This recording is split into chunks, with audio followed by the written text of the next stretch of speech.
Growing up, I always felt overshadowed by my sister, who my parents deemed a prodigy. They believed that having one successful child was sufficient and bluntly told me that they couldn't afford a failure like me. They laid down an ultimatum: if I could contribute $112,000 monthly for rent, perhaps I could stay. Unable to meet their demands, I faced the stark reality of being expelled from my own home. However, during this turbulent period, my uncle stepped in. Despite his modest means, he offered to take me in, saying, "Louisa, I might not have much, but I'd be proud to be your parent." Without hesitation, I accepted his gracious offer. Now, at 35, I reflect on my complex family dynamics. Starting from my childhood, my father, a typical office worker, and my stay-at-home mother raised us in a multi-generational home, which included my unmarried uncle. At 8 years old, I began living with my 29-year-old uncle, who never left our family home due to his frail health and unstable employment. He worked part-time jobs as his health allowed, but it was never enough to support independent living. Despite his circumstances, my uncle bore quiet guilt, feeling like a burden as he relied on his parents. I often witnessed my father scornfully chastising him, especially when my grandparents weren't around to see. My father's behavior always puzzled me, and I remember innocently asking my uncle why he never retaliated. He replied that he truly was dependent on their support, a humble acceptance of his situation. As I grew older, I realized my father, too, depended on his parents' support, making his criticisms of my uncle hypocritical. If only I had grasped this sooner, I might have stood up for my uncle. Life at home felt serene when my grandparents were present, creating a protective bubble around my uncle and allowing his gentle spirit to shine through. However, everything changed dramatically after my grandparents passed away in an accident when I was 8. The loss devastated us deeply, and while my sister and I mourned, I distinctly remember seeing my uncle cry quietly. Contrarily, my father's reaction was chilling. He laughed. This haunting laughter at such a sorrowful time revealed a stark contrast in his character, an image that has remained with me ever since. These early experiences shaped my understanding of family loyalty, resilience, and the complexities of human emotions, setting the stage for the challenging yet formative years that would follow under my uncle's care. From a young age, I sensed something unsettling about my father's reaction to grief, which became unmistakably clear during my grandparents' funeral. While everyone else was somber, I caught a glimpse of my father's face when he thought no one was watching. He wasn't confused or saddened, he was smiling with genuine joy. To a child, his daughter, it was a jarring sight. This wasn't a nervous reaction to grief, but a smile that seemed to relish the financial benefits their passing might bring. This realization terrified me and brought me to tears, which others might have mistaken for mourning. During this distressing moment, my uncle, contrasting sharply with my father, placed a comforting hand on my shoulder. His eyes, though sad, radiated warmth and concern for me. It struck me even then how differently two brothers could react to the same tragic event. After the funeral, my father's behavior towards my uncle grew increasingly harsh. He openly questioned why he should support someone he viewed as worthless and even threatened to take the entire inheritance, stating that my uncle should be grateful just for being allowed to live in the house. Legally, the inheritance was supposed to be divided equally, but my father wanted to monopolize it. Despite the injustice, my uncle, burdened by his frailty and poor health, chose not to fight back. His passive acceptance and the daily verbal abuses he suffered from my father only worsened his condition, leading to noticeable weight loss and a pale complexion. Concerned, I once asked him if he was okay. He simply smiled weakly and said, "I'm frail, and things aren't going well with my job, so it can't be helped." His gentle demeanor in the face of such adversity was both heartbreaking and infuriating. For months after our grandparents' death, my uncle was driven out of the house. My father's cruel words, "You're useless, get out," still echo in my memory. As he was leaving, I desperately pleaded with him not to go. He calmly removed his hand from mine, placed it on my shoulder, and reassured me, "Don't worry, Louisa. You're strong. You'll be okay even without me." I responded, concerned for his well-being, but I said, "I'm worried about you." He tried to comfort me with a simple, "It's okay," before he walked away. His departure was a profound loss for me, a young child who could do nothing more than watch. 5 years later, life continued to move forward. I was 11, regularly attending elementary school, and my sister Kayla was about to start her education too. Little did I know, more challenges awaited me, as my life was about to take another dramatic turn. When my mother shared that Kayla had been commended for her sharpness in kindergarten, my father immediately attributed it to his genes, exclaiming with pride that her intelligence must surely come from him. He impulsively decided that Kayla should take an IQ test to prove her brilliance. We were all stunned by the results. Kayla scored an IQ of 150. "This is my DNA," my father boasted, thrilled by the number that seemed monumental. Though I didn't fully grasp its significance at the time, I understood only that Kayla was exceptionally bright. "That's amazing, Kayla." I cheered her on, and she beamed back at me with joy. Those were the moments of pure happiness amidst our family dynamics. However, the positive atmosphere soon shifted. My father was quick to act on the news of Kayla's intelligence, declaring, "Let's have her take entrance exams." My mother, initially surprised by the sudden decision, was soon swept up in his enthusiasm, convinced by his belief that Kayla's talent would carry her through. From that point, Kayla's schedule filled with daily tutoring sessions, and my mother, accompanying her, began to neglect her household duties. This shift in responsibilities soon landed on me. "Since your mother and Kayla are busy, you'll take care of the house," I was instructed. Thus, laundry and cleaning became my post-school routine. My afternoons were no longer free for play. I had to rush home to finish chores or face scolding. There were days I skipped meals for not keeping up with the housework. "You're a failure. We can't spare time for you," they chided me. When I could maintain perfect grades like Kayla, they would lament, "Why can't you be more like your sister?" completely overlooking my own achievements, whether academic or athletic. The constant comparisons to Kayla were demoralizing. "It's impossible for you, but Kayla is a genius. You're just incompetent." As Kayla excelled in her tutoring and breezed through her entrance exams, my parents' indifference toward me grew colder. They lavished resources on Kayla: new clothes, delicious meals, and trips. In contrast, I made do with hand-me-downs, leftovers, and solitude at home. "This child has a promising future. She'll secure our old age," my father would boast about Kayla, speculating on whether she should become a doctor, a lawyer, or even a politician.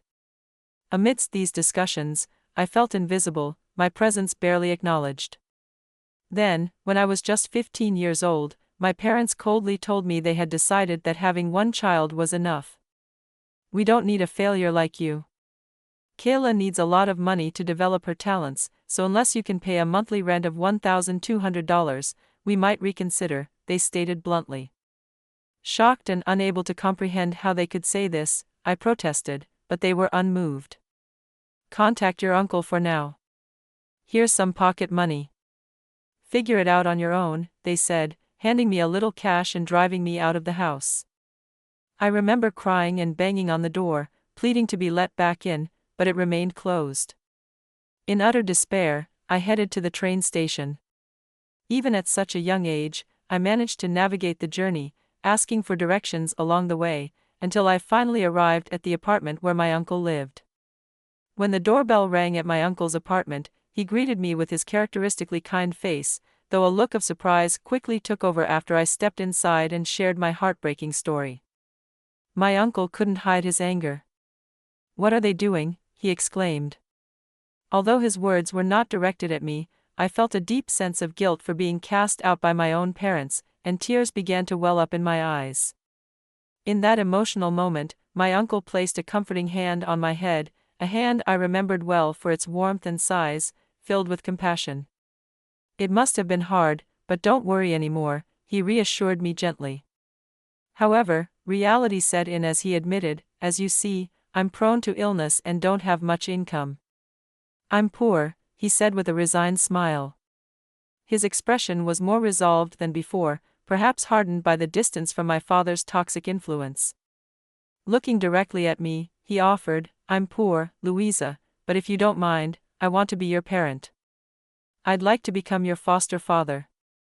I might not be very reliable, though. Before he could finish, I had already leaped into his arms.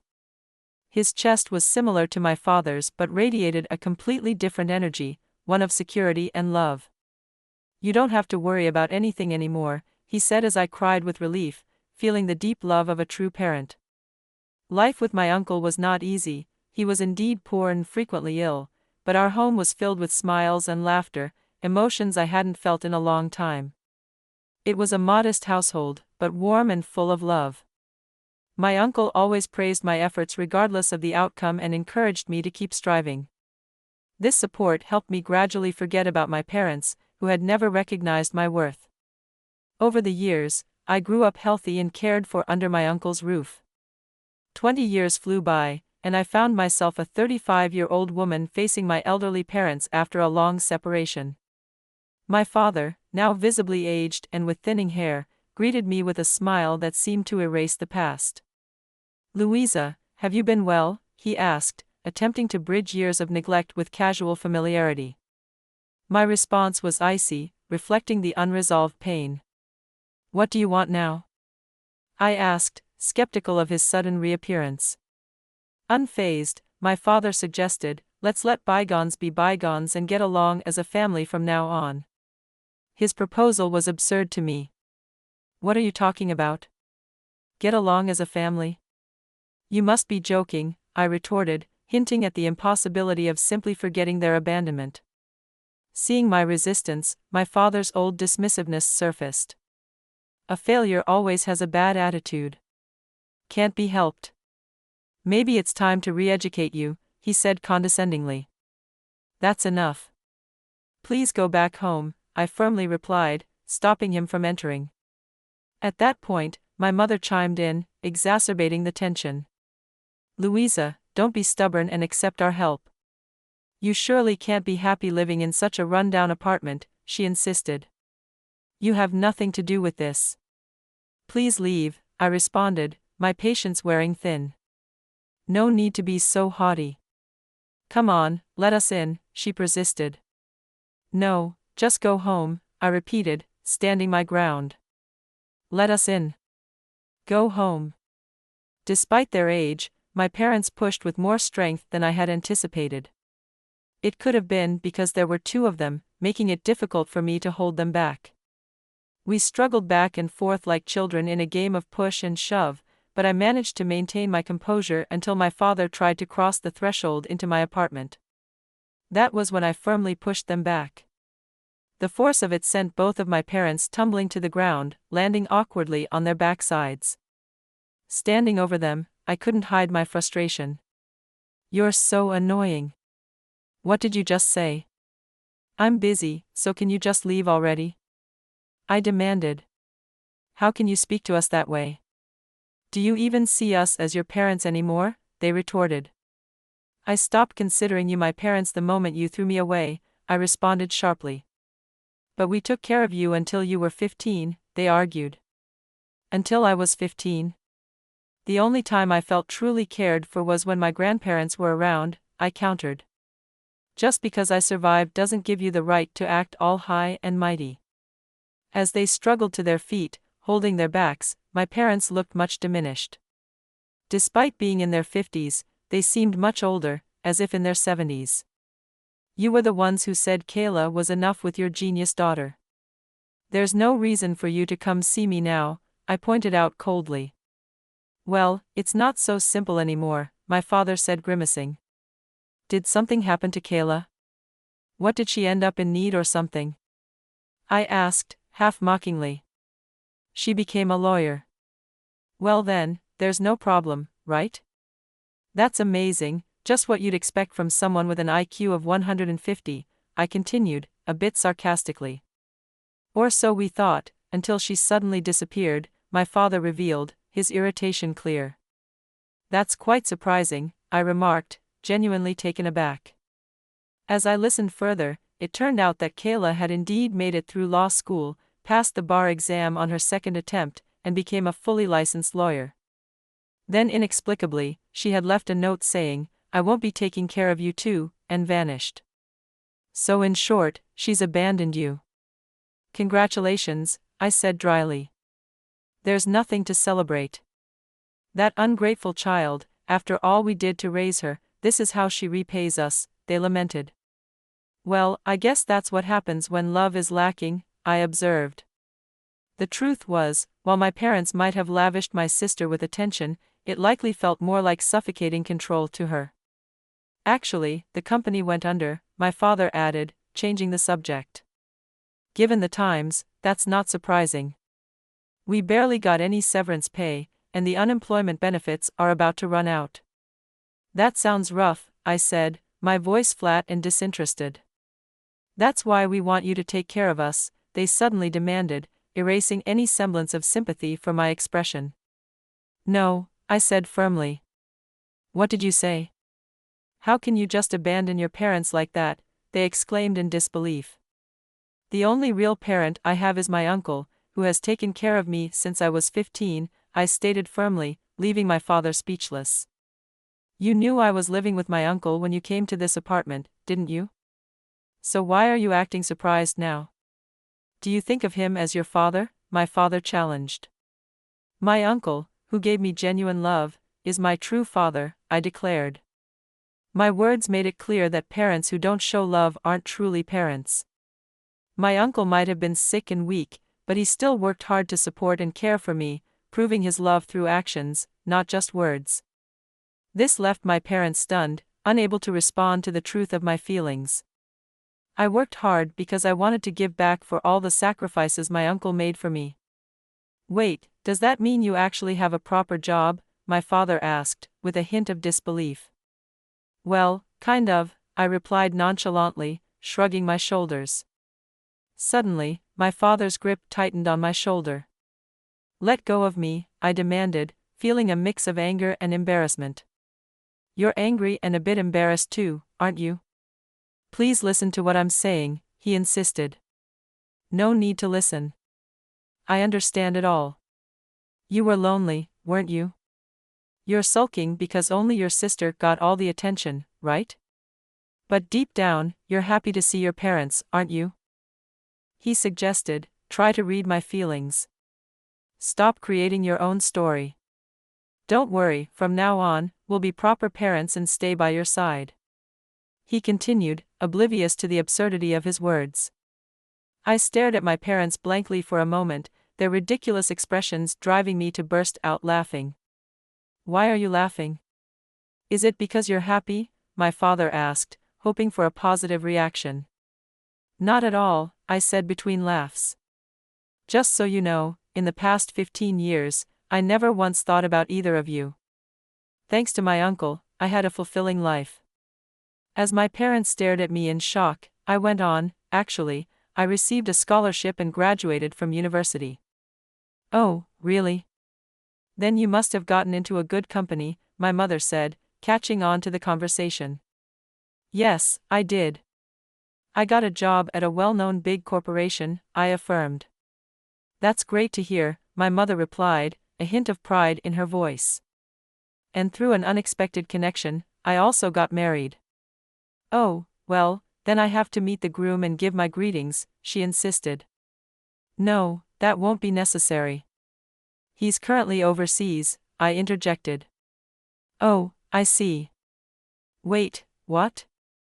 By the way, your uncle is also overseas? My father asked, surprised. Yes, my uncle too. I thought you knew I was living here alone. Don't go assuming my uncle is dead. He got a job assignment abroad, and since it's in a place with a good environment for his health, he went along. Now he's happily spending time playing with my kids. You have kids too? My parents were almost too stunned to process all the surprises I was throwing at them, their bewilderment on full display. I smiled brightly. At first, Uncle wasn't keen on living together with us, but he eventually agreed. Now we're all living happily as one family. Well, in that case, we could move overseas too, my father suggested hopefully. Sure, go ahead, but we won't live together, and I won't be taking care of you. You're free to do what you want with your own money, I said firmly. That's impossible. Are you really going to abandon your parents? He asked, disbelief coloring his tone. You're the ones who abandoned me first, I retorted, my patience finally snapping at their selfish demands. My parents' faces turned pale. I have no gratitude toward you for anything, but I owe a great deal to my uncle. From now on, I intend to repay him for all he's done for me. That may be so, but at least send us a little money, please, my mother pleaded weakly. Uncle never touched the money I sent him and continued to live in this old apartment the whole time. But now he's finally agreed to leave here and live with us overseas. I'm just here to finalize the paperwork. What about us? Are you just going to leave your mother and me behind? My father asked in shock. I nodded clearly. Thank you for abandoning me, I said with a smile, leaving them speechless. Truly, thank you. Because of you, I'm happy now, I added, turning away, ready to start my new life overseas, leaving behind the shadows of my past. As I walked past them, I posed a final question that echoed the irony of our parted ways. How does it feel to be abandoned by the daughter you once discarded? There was no reply. Without waiting for an answer, I turned away, sensing that this farewell marked the definitive end to any emotional ties with my so-called real parents. Afterward, I returned to my new home overseas. Life had taught me resilience and hard work, virtues that Uncle had instilled in me. My perseverance paid off, securing a job at a reputable company. Later, an opportunity arose to work abroad, and it was there I met the man who would become my husband. Uncle, overwhelmed with joy, wept as he celebrated our union. Soon after, we welcomed children into our family and invited Uncle to live with us. Now we all live happily together, my husband, our children, and of course, my uncle. One day, as we watched the kids play in the garden, my sister, who had joined us overseas, expressed a hopeful sentiment. I hope I can meet someone wonderful like you did, big sis, she said with a smile. Don't worry, you'll find someone great. You're finally free from our parents' control, I reassured her with a smile. That being said, I need to get used to this new job, my sister mused. Why not try getting a law license in this country? I suggested, half joking. I'm not interested in being a lawyer anymore. I've had enough of doing what our parents wanted. I want to take on a job that I truly want to do, she replied firmly. You're right, I agreed. After our parents had effectively disowned me, a letter from my sister arrived at Uncle's house. In it, she described how she was suffering under the weight of our parents' excessive expectations and pressure.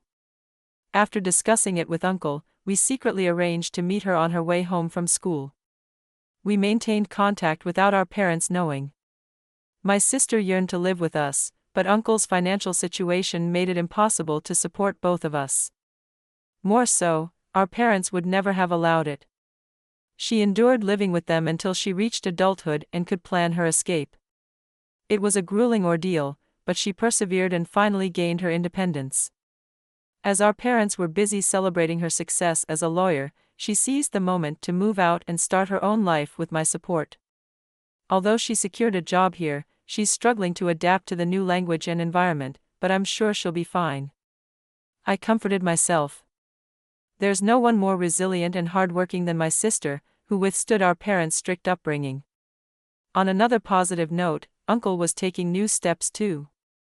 He's planning to attend a language school, I told her, and she nodded with a smile. That's great. It's never too late to learn, she responded. His health has improved significantly, allowing him the freedom to enjoy life more fully now. You're absolutely right, I affirmed. Meanwhile, our parents had quickly depleted their resources after recklessly squandering the inheritance. Despite their investments in my sister, they eventually lost their jobs. After selling the house, they found themselves with very little, burdened by home improvement loans. They had started asking relatives for financial help, a stark testament to their continued imprudence. The word around the family was that everyone had turned their backs on my parents, leaving them to face their later years in poverty. A relative mentioned that arguments between them had become a regular occurrence. Reflecting on all that had transpired, I shared my thoughts with my sister. There should never be favoritism between siblings or any unfair treatment of one's children, I asserted. You're absolutely right, my sister agreed, nodding her head in strong affirmation. No matter what happens, I'll always be here to support you, Kayla, I promised, my voice filled with determination. You've already done more than enough. Thank you so much, big sis, Kayla replied, her gratitude evident. Witnessing how much my sister had matured and come into her own brought tears to my eyes. What do you mean by support? Her question was soft, curious. As we spoke, I suddenly felt a familiar yet slightly smaller warm hand on my shoulder. Turning around, my eyes squinted into a smile at the touch. Thank you, I uttered as I faced Uncle, who stood there looking as surprised as I felt, smiling warmly. I continued, thank you, Dad. I love you. Seeing Uncle there, the man who had stood by me like a true father, filled me with a deep sense of love and gratitude. His support had been unwavering, his presence a constant reassurance in my life. At that moment, surrounded by the family I chose and that chose me, I felt an overwhelming sense of fulfillment and peace.